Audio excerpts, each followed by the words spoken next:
Cuando leemos en las Escrituras la expresión la Virgen de Israel, ¿qué sube a su mente? ¿Qué usted entiende cuando lee esta expresión? Bueno, usted puede decir que esta expresión bíblica se refiere a una joven virgen, a una jovencita que no ha conocido varón, es decir, una jovencita que no ha tenido relaciones sexuales. Si esa es su respuesta, pues tengo que decirle que es muy cierta. Eso es si lo interpretamos dentro de un contexto literal. Antes de empezar el estudio de hoy, quiero compartir con ustedes algunos textos que hablan de esa Virgen de Israel. Por ejemplo, voy a escoger del libro de Jeremías, el capítulo 18, verso 13. Quiero leerlo con el propósito de analizarlo y que podamos discernir a cuál virgen es que se refiere Jeremías. El verso 13. Por tanto, así dice Jehová, o así dijo Jehová. Preguntad ahora a las naciones, ¿quién ha oído cosas semejantes? Gran fealdad ha hecho la Virgen de Israel. Bueno, cuando usted lee ese texto, ¿qué sube a su mente? Gran fealdad ha hecho la Virgen de Israel. Esta palabra fealdad es del original griego sharurillas, si lo estoy leyendo bien más o menos, que significa cosa horrible, aterrador, algo repugnante. Si yo interpreto esta Virgen de Israel como una jovencita que no ha tenido relaciones sexuales, ¿cómo entonces puedo aplicar estas cosas horribles, repugnantes a esta jovencita? No existe ninguna manera de conectar esos actos repugnantes, escandalosos, aterradores con una simple virgen dentro de un contexto literal. Si interpretamos ese texto literalmente, el texto hablaría de una sola virgen.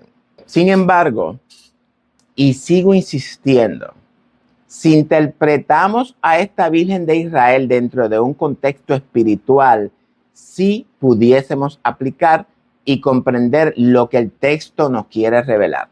Por tanto, este principio bíblico que se establece en la Escritura no es otra cosa que el principio de la conciencia virgen, la cual ha sido profanada o violada por su propia naturaleza pecaminosa, que la ha esclavizado con sus deseos carnales. Cuando la Escritura habla de actos repugnantes, lo hace referente a actos realizados por medio de la naturaleza humana. Actos sexuales, vergonzosos, fornicación, adulterio, homosexualismo, lesbianismo, incesto, pedofilia, idolatría, injusticia, robo, crímenes y un largo etcétera. Por tanto, amados, la Virgen de Israel no es una mujer física. La Virgen de Israel es la conciencia virgen del ser humano que ha sido violada, profanada por nuestra depravada naturaleza pecaminosa. Y esa virgen violada debe de ser restaurada a su estado anterior. De eso es que se trata el mensaje del Evangelio de Jesucristo.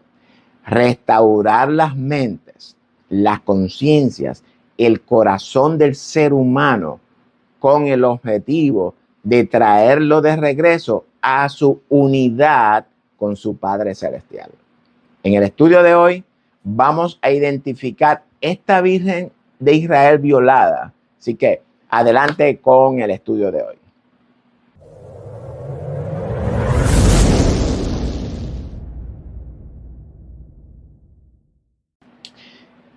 Bienvenidos nuevamente. Vamos a retomar desde donde nos quedamos en la tercera parte. En la tercera parte estuvimos hablando de las definiciones de términos teológicos.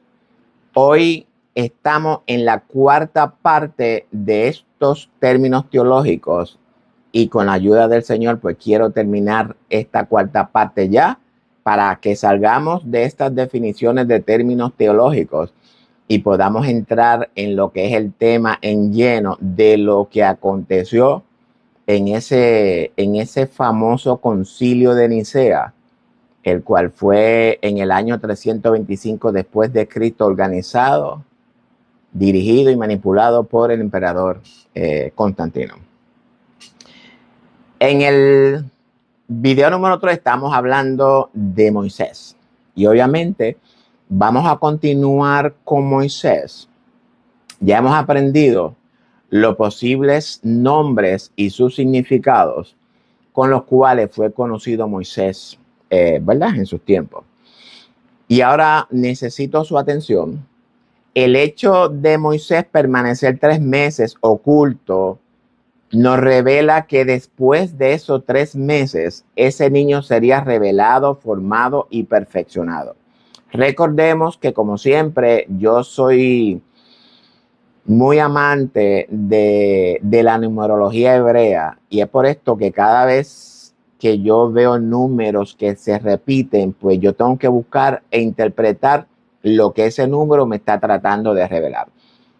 Es siempre mi consejo para todos aquellos que estudian, escudriñan la escritura y quieren extraer de ella una interpretación correcta, o por lo menos lo más cercano a lo correcto.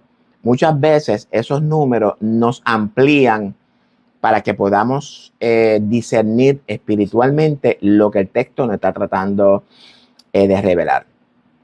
Y antes de continuar, lo que vamos a escuchar hoy lo van a escuchar dentro de un contexto espiritual. Vamos a hablar de narraciones bíblicas, pero las vamos a interpretar espiritualmente. Y esto siempre, de ahora en adelante, voy a siempre advertir al amigo oyente, si usted es nuevo, si usted es de los que nos sigue, pues usted tiene que saber que las cosas que van a escuchar hoy podría desafiar su fe, porque estamos hablando de interpretaciones espirituales, algo que nadie hace en las congregaciones. Todo el mundo se va por el texto literal, y obviamente cuando usted solamente toma el texto literal, usted está perdiendo la esencia del mensaje que el escritor o que Dios nos quiere transmitir por medio de esa escritura, por medio del escritor. Y esto es bien importante, porque el ángel le dijo a Juan que el testimonio de Jesús es el espíritu de la profecía. Es decir, y cuando hablamos de profecía, pues estamos hablando de profecías para el futuro, pero profecía también se refiere a lo que es la enseñanza y lo que es la predicación. Por tanto, en todas nuestras enseñanzas, en todas nuestras predicaciones, el testimonio de Jesús siempre debe de resaltar, porque el testimonio de Jesús es la verdad y hablamos de nuestra redención. Amén. Así que ya estamos claros. Vamos a continuar entonces. María, la hermana mayor de la tribu de los levitas, sabemos que no fue la madre de ese niño. Sin embargo, esa niña, que tendría aproximadamente como 12 años, era una virgen. Ahora bien, esa virgen llamada María, dentro del contexto de la historia de la redención de los hijos de Israel, de la esclavitud de Faraón de Egipto, simboliza la única conciencia virgen en Egipto, que simboliza a todo el mundo pecador. Dentro de la narración del éxodo de Israel, para que vayamos entendiendo. Porque cuando la narración toma a un imperio como lo principal, ese imperio simboliza a toda la humanidad. Entonces, lo que vamos a entender, lo vamos a entender dentro del contexto de ese imperio. Y estamos hablando aquí ahora dentro del contexto del imperio de Egipto, que era símbolo de toda la humanidad. ¿Estamos claros? Por medio de esa virgen del mundo es que Jehová salvará, rescatará a su pueblo. Esa Virgen María es la protectora del Hijo, del libertador, por medio del cual el Señor Todopoderoso rescatará a toda la humanidad, simbolizada en los 12 hijos de Israel. Como ustedes todos lo saben, el número 12 simboliza dentro de la numerología hebrea el reino universal de Jehová, el cual se encuentra revelado en todos los profetas también, así que lo pueden buscar. Si esa Virgen María no hubiese sido guiada por el Espíritu de Jehová, el niño no hubiese podido ser sacado de las aguas. Pero sabemos que eso no era posible porque Jehová es el guía, es el escritor de nuestra historia. Por eso no hay posibilidad de error. Ahora bien, para terminar con María, hermana de Moisés, esta misma María, que simboliza a la Virgen del mundo, dentro del contexto de Egipto, fue la que animó a todas las mujeres, a todas las conciencias de lo que salieron de Egipto, a alabar a Jehová por haberlas libertado. Al final también pecó. Así que estamos hablando de que la Virgen de Israel desobedeció, pecó, murmuró. Por tanto, esta Virgen de Israel tuvo que ser expulsada de la congregación por 7 días. Y esto es bien importante porque el número 7 también se repite a través de toda la escritura y es nuestra responsabilidad discernir el significado que nos está transmitiendo el escritor por medio de este número 7. 7 días. Y esos 7 días simbolizan el propósito de Jehová, que es la santificación. El hecho de estar fuera del campamento por 7 días, lo que simboliza es que esa virgen que fue violada porque tuvo un pecado, porque murmuró, en el momento en el que usted comete un pecado, su conciencia es violada, es profanada. Por causa de su pecado, permanecerá violada hasta la restauración al final de los tiempos. Sabemos que esto es dentro del contexto espiritual, porque sabemos que al final de los 7 días, María fue restaurada a la congregación. No confundamos los 7 días literales con los 7 días que representan el propósito de Jehová, que es la santificación en nosotros. Amén. ¿Cuál fue el pecado de María? Pues ya todos sabemos que María murmuró, habló contra Moisés. ¿Por qué razón? Porque Moisés tomó mujer cusita. Y esta, no solamente María, porque sabemos que el texto dice que los dos, Aarón y María. Pero vamos a enfocarnos en María. ¿Qué es una mujer cusita? Cuando nosotros encontramos esto que sale de la nada, porque Moisés tomó mujer cusita. Es nuestra responsabilidad entonces verificar qué significa una mujer cusita. Porque si María se molesta, se enoja y habla contra Moisés, es porque lo que Moisés ha hecho desde el punto de vista de María es mal o es incorrecto. Mujer cusita es una mujer que desciende de Cus. Ahora bien, la pregunta también tenemos que hacer ahora. ¿Quién fue Cus? Cus, presten atención para que veamos por dónde que el texto nos está llevando. Cus, descendiente de Cam. ¿Quién fue Cam? El que violó a su propia madre, cometió incesto dentro del contexto literal, ¿verdad? Como lo revela en la historia de Noé cuando se emborrachó. No voy a hablar de eso. Y ese mismo Cus fue el que engendró en su conciencia a Nimrod. Porque cuando buscamos en la genealogía de Cus, Nimrod no está. Y el hecho de que haya dicho que Cus engendró a Nimrod, lo que quiere decir eso simboliza que engendró un espíritu que se revela contra el espíritu de su creador. Hablamos del espíritu de Babilonia, del espíritu de Egipto, del espíritu de Etiopía, para que vayamos entendiendo por dónde es que el texto nos está llevando. Si María, la conciencia virgen de Moisés, se enojó con Moisés, naturaleza humana dentro de este contexto, por haber tomado mujer, ¿verdad? O mejor dicho, haber tomado por mujer a una actitud que se oponía a la actitud de la Virgen de Israel.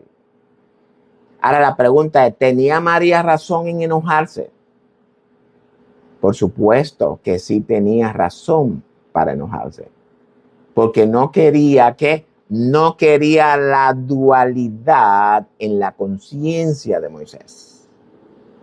No quería la dualidad en la conciencia de Moisés.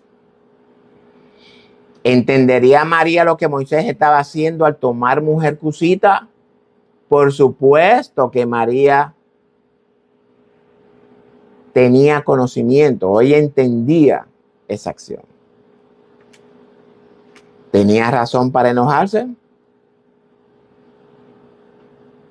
¿Por qué entonces Dios la llamó a capítulo? Si ella tenía razón para enojarse, ¿por qué Dios entonces la llama a capítulo? Bueno, la llamó a los dos. Y esto que voy a compartir con ustedes debemos de discernirlo espiritualmente. ¿Qué implica tomar una mujer cusita por Moisés el libertador? Se lo voy a explicar. El hecho de Moisés tomar una mujer cusita obviamente implica que sería su esposa. La Biblia no registra la muerte de Séfora. Por tanto, no sabemos si Séfora estaba viva o estaba muerta en ese tiempo. La Biblia se reserva la muerte de Séfora. Cosa extraña, porque siempre los líderes, por ejemplo, Abraham, Isaac y Jacob, se registran. Pero bueno. Pero el hecho de tomar una mujer cusita y esta acción ser respaldada por Jehová, por cuanto llamó a María para azotarla, por cuanto se enojó, lo que significa que Jehová aprobó, lo que nos revela es que esa mujer cusita, o mejor dicho, esa actitud cusita que Moisés había adquirido, estaba dentro del plan de redención de Dios. Implica que toda la descendencia de Cam, la que había sido maldecida por Noé, también estaba en los planes de redención de Dios. Y yo insisto en esto, amado. Dios es un Dios de promesas. Dios guía el rumbo de la historia para llevar a cabo el cumplimiento de su voluntad, de sus promesas. Es por esta razón que yo siempre le tengo que exhortar a escudriñar el texto con discernimiento. Nos hemos acostumbrado a leer por encimita, a sacar conclusiones basadas en nuestra sabiduría humana, y descuidamos la sabiduría de nuestro Padre Celestial que está en nosotros. ¿Qué acto de desobediencia de Moisés le prohibió entrar a la tierra prometida? Todos sabemos que fue el acto de golpear a la roca en vez de hablarle a la roca. Y dicho sea de paso,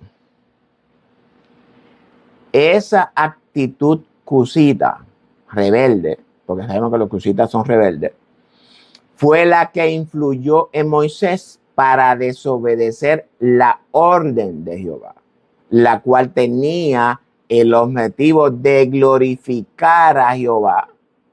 Y Moisés y Aarón se glorificaron a ellos mismos. Esta es la razón por la cual Moisés no pudo entrar a la tierra prometida.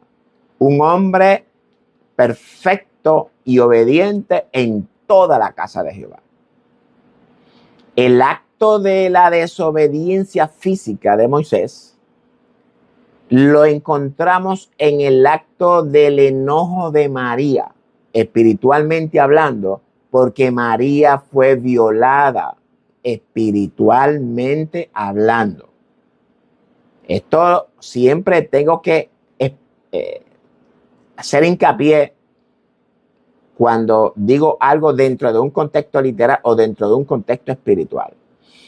Esto es lo que nos revela es que en todos los seres humanos habita una María, habita una Cusita, habita un Abel, habita un Caín, habita un Jesús y habita un Satanás. Porque el hombre tiene una mente dual. Prevarican. Hoy estoy bien, mañana no. Hoy te obedezco, mañana te desobedezco. Y yo insisto en esto. Si nosotros al escudriñar las escrituras no buscamos la guía del Espíritu en nosotros, que es el que nos va a revelar la verdad, no el hombre, porque la iglesia se ha acostumbrado a escuchar al hombre en vez de escuchar al hombre que hay en ella, ese Espíritu Santo que es el interior, que es el que tiene la verdad. Pero vamos afuera a buscar la verdad. Si no usamos los métodos hermenéuticos adecuados también, nunca lograremos extraer de las escrituras la verdad espiritual que el texto nos quiere revelar. Ok, vamos a terminar con María, la hermana de Moisés, la Virgen de Israel. Ahora bien, esa niña virgen de 12 años llamada María, la hermana del libertador, tiene un precedente textual en la historia antes del Éxodo. Y vamos a verlo. Aunque se supone que yo debí de haber traído primero lo de esta niña. Pero bueno, comencé como al revés. Hablamos de la primera virgen de Israel. Sí, la primera virgen de Israel. Dentro del contexto de la narración de los hijos de Israel antes de la esclavitud de Egipto. Este precedente textual lo encontramos en la narración de Dina, la única hija de Jacob con Lea. La narración de Dina se encuentra en Génesis 34 del 1 al 31. Y aunque no lo voy a trabajar hoy porque ya esa narración yo la trabajé en otro estudio, pero usted sí puede buscar el texto y leerlo y analizarlo. Pero analícelo buscando la guía del Espíritu y que le revele lo espiritual de ese texto. Porque cuando usted comprende lo espiritual de ese texto, va a quedar anonadado o anonadada cuando usted interprete espiritualmente el texto. Esta narración histórica debe ser escudriñada bajo la guía del Espíritu en usted. Porque si usted trata de discernirlo en la carne, usted nunca lo va a lograr.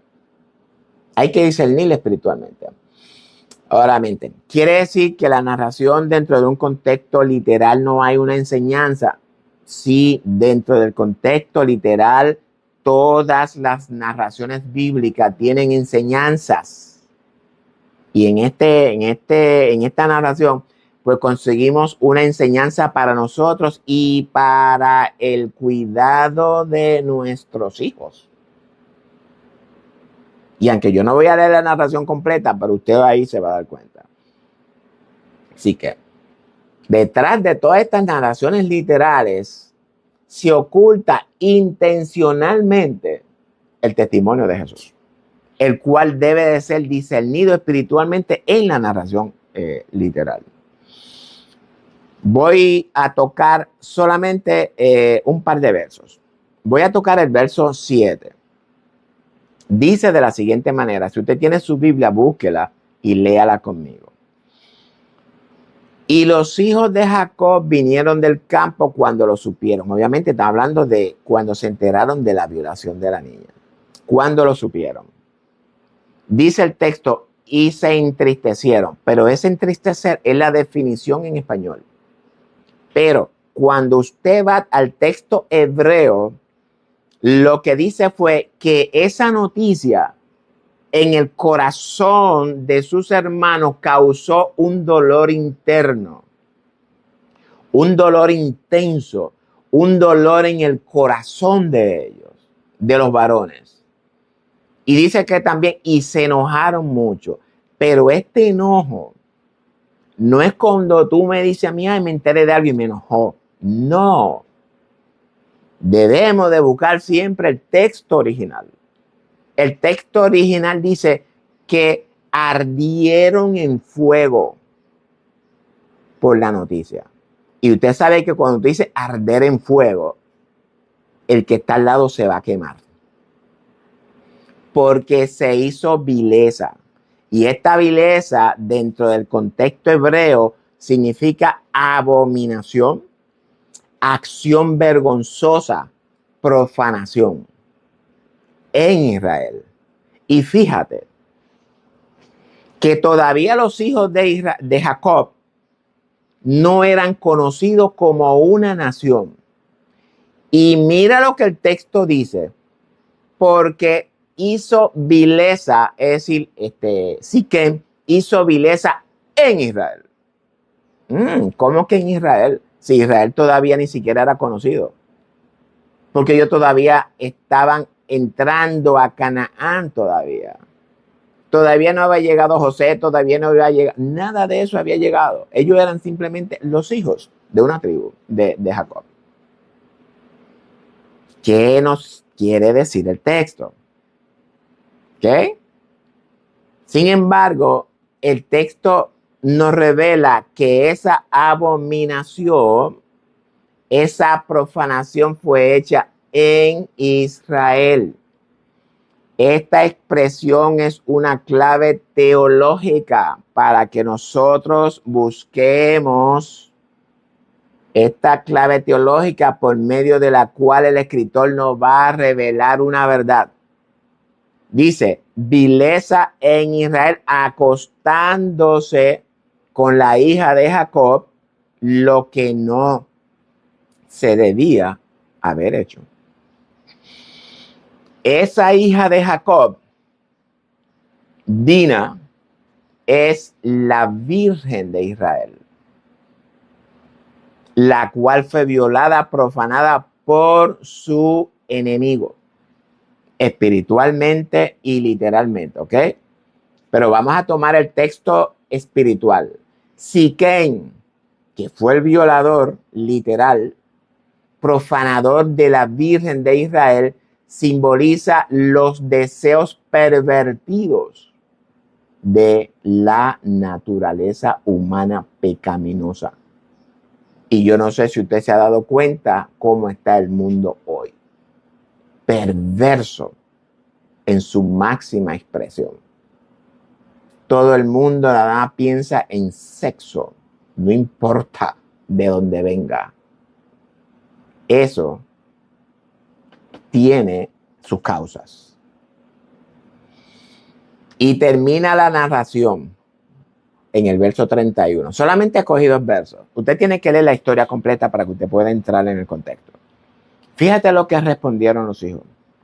Pero ellos respondieron, después que Jacob le dice, ¿verdad? Que lo que hicieron de matar a toda esta. Y esa historia hay que analizarla muy cuidadosamente, porque todo tiene sentido. Pero ellos respondieron, ¿había de tratar a nuestra hermana como una ramera? ¿Mm? Ahora bien, ¿dónde encontramos la palabra ramera en la escritura? La respuesta es en toda la escritura. ¿En cuál de los libros ese es que este nombre nos llama más la atención? La respuesta es en el libro de Apocalipsis. Babilonia, madre de las rameras.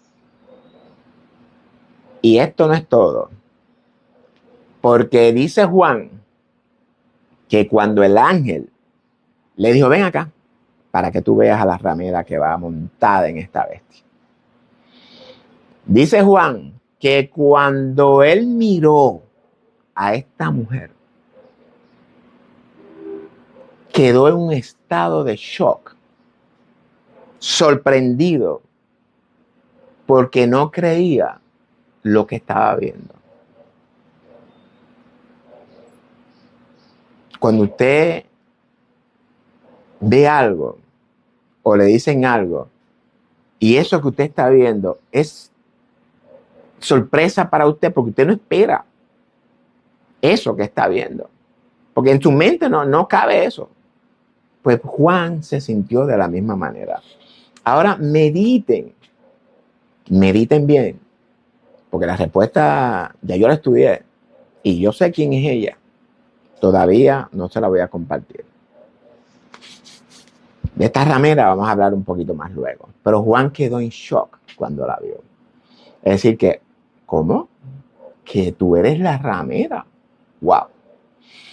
El hecho de que Dina, la Virgen de Israel, se haya convertido en la ramera de Israel, no significa que fue algo que se originó en ella, sino algo que se originó en la depravada naturaleza humana. Y esto lo tenemos que mirar a la luz de la historia del huerto. Adán y Eva. En otras ocasiones ya esta historia yo se la he explicado dentro del contexto espiritual. Búsquenla. Y aunque, ¿verdad? Yo sé que usted no entiende todo esto que yo que acabo de decir. Porque para que usted lo pueda entender, esto usted necesita discernirlo espiritualmente. Y para que ese discernimiento espiritual sea manifestado en usted, usted tiene que meterse con Dios. Usted tiene que buscar, usted tiene que escudriñar, usted tiene que soltar el mundo, usted tiene que vivir en santidad por 7 días. Es decir, desde el principio hasta el fin, porque el propósito de Dios es tu santidad, mi santidad, nuestra santidad. Y si mientras nosotros estemos envueltos con el mundo, Dios no puede revelarse en la manera, ¿verdad?, que Él quiere revelársele a su pueblo. Entonces, estamos viendo por medio de relatos diferentes cómo esa virgen ha sido violada y profanada. Pero lo importante de estas narraciones es que, aunque su conciencia haya sido violada, la mía también fue violada y profanada en un tiempo.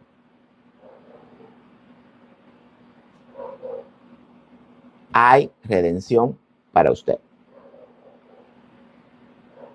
Hay redención todavía para toda la humanidad. Ahora bien, estamos hablando de 3 niñas. 3 niñas o 3 jovencitas vírgenes, en las cuales está representada la conciencia virgen humana. Porque en cada ser humano está la conciencia virgen. Es por esto que entramos en la dualidad, que tenemos la conciencia virgen, pero también tenemos la conciencia profanada.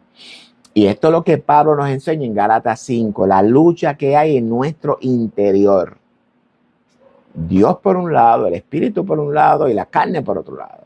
Es decir, la conciencia virgen por un lado y la conciencia violada, profanada, queriendo atacar, porque quiere dominar.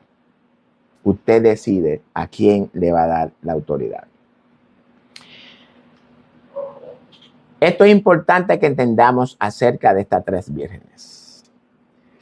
Miriam, la Virgen de Israel de 12 años, hablamos de Miriam, estamos hablando de María, la hermana de Moisés, que protegió y cuidó a su hermano hasta que llegase a un lugar seguro donde tendría vida para cumplir el propósito divino. Encontramos a Dina, la Virgen de Israel, 12 años también, que fue profanada y violada por su enemigo, Siquem. Ahora vamos a entrar en la tercera Virgen. Y siempre tengo que recordarle que me encantan los números. El número 3, dentro, ¿verdad?, de la numerología hebrea, simboliza por una manifestación o una revelación, algo que va a ser documentado o algo que va a ocurrir. Pero antes de entrar, ¿verdad?, con esta niña número 3, vamos a poner en orden las primeras dos niñas. Como yo le dije, yo empecé un poquito al revés. Debí de haber empezado en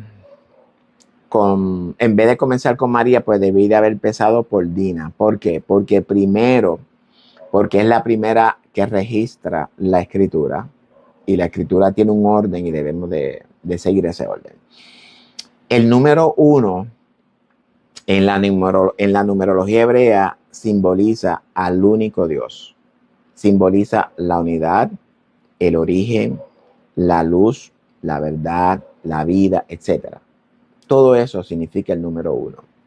Por tanto, en Dina encontramos la conciencia virgen de Israel en un estado antes de ser profanada por el enemigo. El número 2 en la numerología hebrea simboliza la dualidad o la desigualdad, simboliza la desunión y simboliza también muerte espiritual, etc. Por tanto, en María encontramos la dualidad del hombre, como vimos, ¿verdad?, cuando Moisés tomó para sí mujer cusita. Sin embargo, debemos de ser muy cuidadosos al escudriñar la narración de esta niña, de esta tercera niña, porque en medio de esta narración surge un personaje muy importante, un personaje inesperado. Hablamos de la mujer de sangre. Y esta mujer, bajo ninguna circunstancia, la podemos pasar por alto, porque si no entendemos lo que pasó con ella, nunca lograremos entender lo que pasó con la niña. Esto es de extrema importancia. Y aunque no voy a profundizar en esta narración, que dicho sea de paso, yo preparé una escuela dominical sobre esto y lo pueden buscar en YouTube y en Facebook, y es el video de escuela bíblica que se llama La Verdad Restaurada. La narración se encuentra, búsquenla. Bueno, voy a dar los textos donde se encuentra esta narración. Hablamos, ¿verdad?, de la hija de Jairo. Así es que está titulada en la escritura, la hija de Jairo. Lo encuentra en Marcos 5 del 21 al 43, Lucas 8 del 40 al 56 y Mateo 9 del 18 al 26. Y voy a resumir, no voy a entrar en detalles sobre estas narraciones. Usted ya debe de conocerlas, pero mi sugerencia, como siempre, y mi exhortación es que usted busque estas narraciones y se meta con el Espíritu. Pídale a Dios que le dé discernimiento espiritual para que usted pueda discernir espiritualmente. No simplemente leer la historia como una historia linda de sanidad y mira que si la mujer tuvo fe, todo eso es una enseñanza buena, pero está perdiendo el mensaje. está perdiéndolo. Antes de entrar de lleno, es necesario que discernamos lo que estos tres evangelios pretenden revelarnos referente a esa niña. Mateo, enfocado a los judíos, dice de esa niña que está muerta. Marcos y Lucas, enfocado a los gentiles, dicen que esta niña está muriendo y el otro dice que está agonizando. Es decir, está viva todavía. Y cada uno de estos revela un mensaje para nosotros. Mateo revela que la niña está muerta porque la conciencia de los judíos, de los líderes judíos, al igual que de la mayoría del pueblo judío, estaba muerta a la verdad. Muerta. No tenían reacción. Principalmente los judíos que habían llevado a la muerte a todo el pueblo. Es por esto que yo le digo que los líderes van a sufrir mucho en aquel día. Porque si usted no lleva a su congregación a lo correcto, Marcos y Lucas revelan que esa niña todavía tiene vida para nosotros, aunque para su propio pueblo esté muerta. Hay vida todavía. No todo está acabado, amado. Teniendo claro, vamos a proseguir. La pregunta es, ¿quién es el padre de esta niña? El padre de esa niña es el mismo pueblo judío, el cual está representado en el sacerdote o el líder de la sinagoga, Jairo. Yo entiendo que ustedes saben de quién estoy hablando. Pero, y esto es bien importante que lo entendamos, Jairo lo llama para que resucite a su hija y otro para que la sane. Ver diferentes puntos de vista. Claro, con un propósito. No quiere decir que Mateo contradice a Lucas, ni Lucas contradice a Mateo. No, tenemos que entender esto bien claro. El hecho de que la narración diga una cosa de parte de Mateo y que la narración de parte de Lucas y Marcos diga otra cosa, no se oponen entre sí.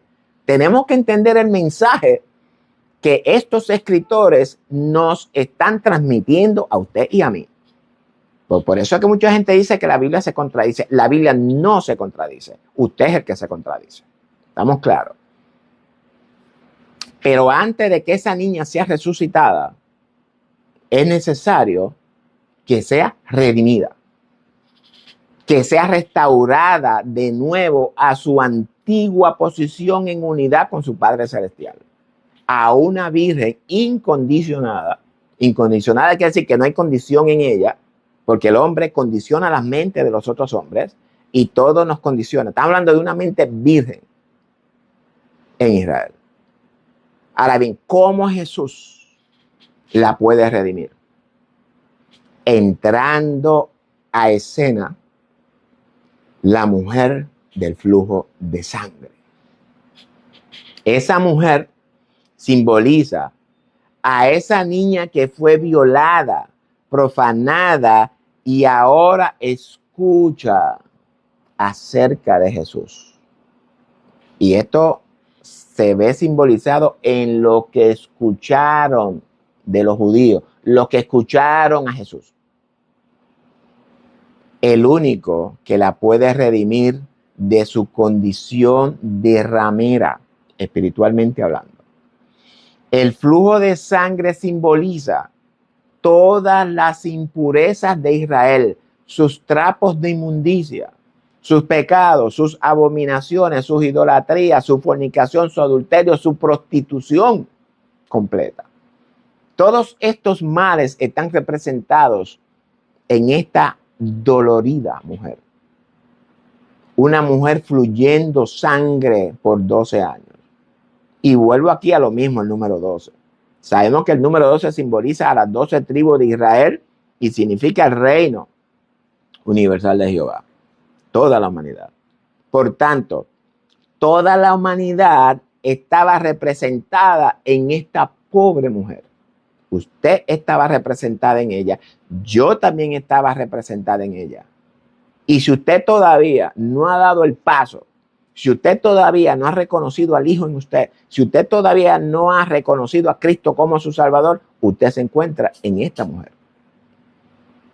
Una conciencia enferma, una conciencia que ha visto a todos los médicos y ha gastado todo sin resultado.